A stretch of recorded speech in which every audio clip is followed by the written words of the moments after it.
శాసన మండలిలో మొట్టమొదటిసారి మంత్రి హోదాలో ఒక సమాధానం చెప్పారు పవన్ కళ్యాణ్.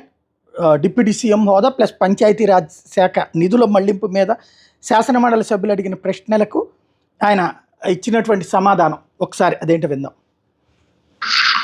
శ్రీమతి పంచమతి అనురాధ గారు, సర్వశ్రీ దువ్వార రామారావు గారు, వి తిరుమల నాయుడు గారు, కంచర్ల శ్రీకాంత్ గారు, గౌరవ ఎమ్మెల్సీ వారు 3 ప్రశ్నలు అడిగారు. అధ్యక్ష, పంచాయతీరాజ్ గ్రామీణాభివృద్ధి శాఖకు సంబంధించి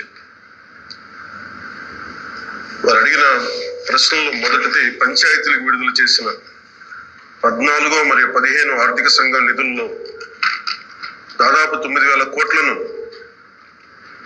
ప్రభుత్వం దారి మళ్లించిన విషయం వాస్తవమేనా?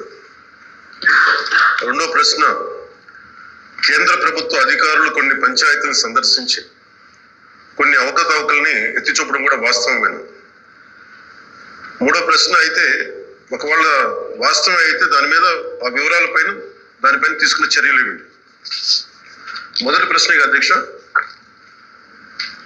9,000 కోట్లను గత ప్రభుత్వం దారి మళ్లించిందా లేదా అనేది అడిగారు అధ్యక్ష. దానికి మా సమాధానం అవునండి. కేంద్ర ఆర్థిక కమిషన్ గ్రాంట్లలో మళ్లింపు జరుగుతోంది. ఇప్పటి వరకు భారత ప్రభుత్వం ఆర్థిక కమిషన్ గ్రాంట్ను విడుదల చేసినప్పటికీ పంచాయతీరాజ్ సంస్థలకు 998 కోట్ల నిధులు ఇంకా విడుదల కాలేదు.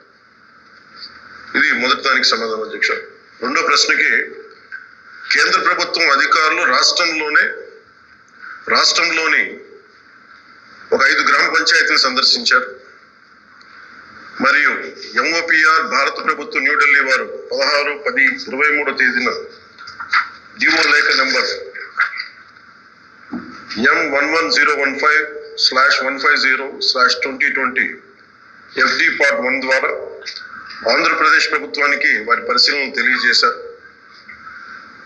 ఆంధ్రప్రదేశ్ ప్రభుత్వం సమర్పించిన పరిశీలన మరియు ప్రచిత్రాలను కూడా ఈ అనుబంధానికి జత చేయడం జరిగింది. గౌరవ సభ్యులు ఇంకేదైనా సందేహాలు ఉంటే అనెక్షర్ని అనుబంధంగా ఉన్నాయి వీటన్నిటి చదువుకోవచ్చు. ఇది ఓవరాల్గా నిధుల దారి మళ్లింపు నిజం. 9,000 కోట్లు 900 కోట్ల రూపాయలు దారి మళ్లినాయి అన్నటువంటి ధృవీకరించారు.